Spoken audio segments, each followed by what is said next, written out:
the general solution, the most general solution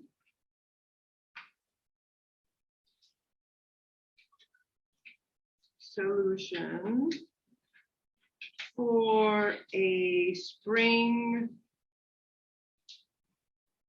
I wrote my energy as T plus U, correct? And U as a function of X. Agreed? I also said T was 1/2 mx dot squared plus ux. Agreed?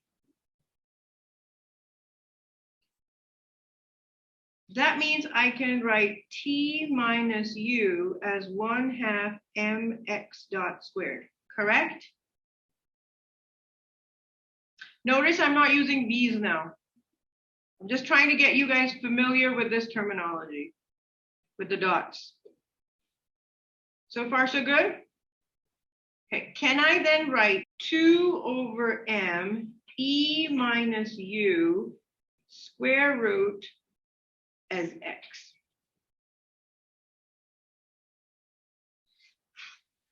This is what is called the general solution.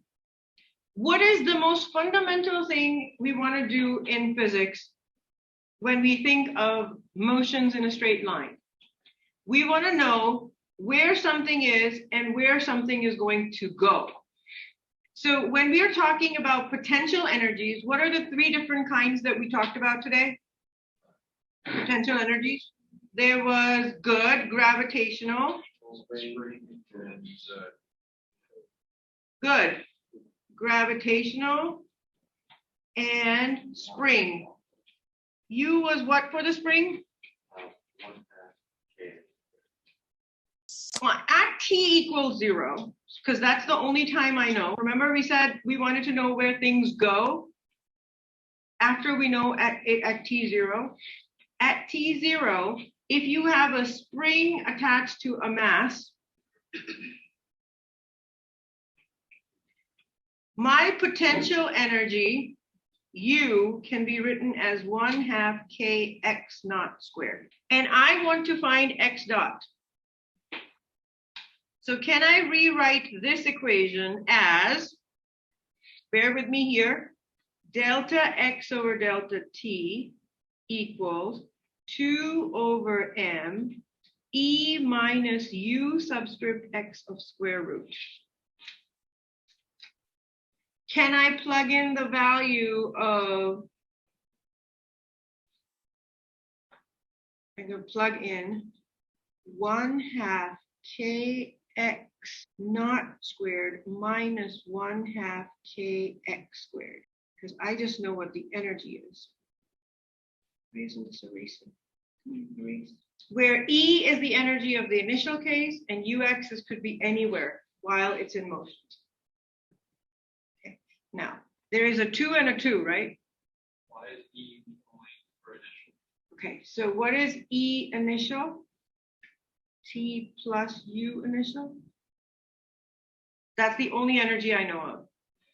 Where U is the energy that can be anywhere for the spring during its motion.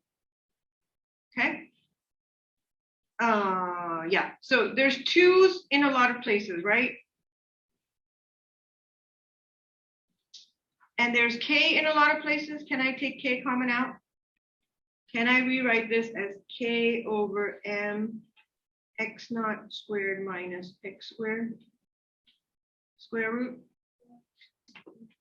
And this is still dx over dt.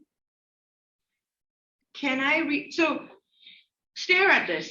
Is it possible for me to do anything with this equation as it stands right now?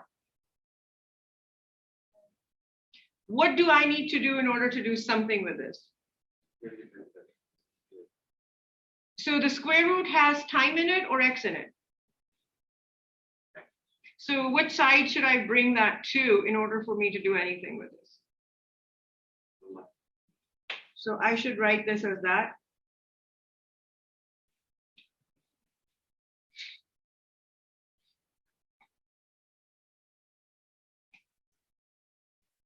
right? Why did I have to do that? Is because the x's were on the wrong side. So I had to bring them over. And then can I integrate? Anyone remember the integration of this?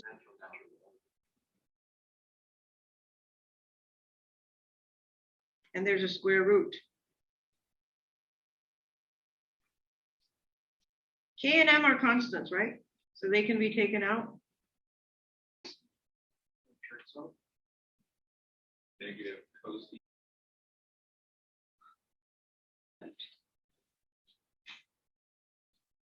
I know. No one remembers it. Neither do I. I always have to look it up. The answer to this one is actually cosine. Negative inverse cosine. Negative inverse cosine.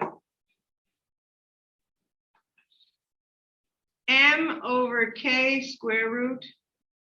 So I'm going to take the negative out. Cosine inverse of X over X naught minus cosine inverse of X over X naught equals T. What is cosine inverse of 1? Minus square root M over K cosine inverse of X over X naught minus cosine inverse of 1 equals T. What is cosine inverse of 1? So I am left with minus M over K cosine inverse of X over X naught equals T. Which means I can rewrite this as K over M square root of T equals cosine inverse of X over X naught with a minus sign. Can I also rewrite this as X over X naught equals cosine of square root M over KT with a minus sign? So far, so good. Does anyone remember the trig identity of cosine of minus theta is the same as cosine of theta? Actually, hold on. Before we do that, I should move this minus sign over with it. So the minus sign goes in. I can do that, right? Anyone remember this trig identity?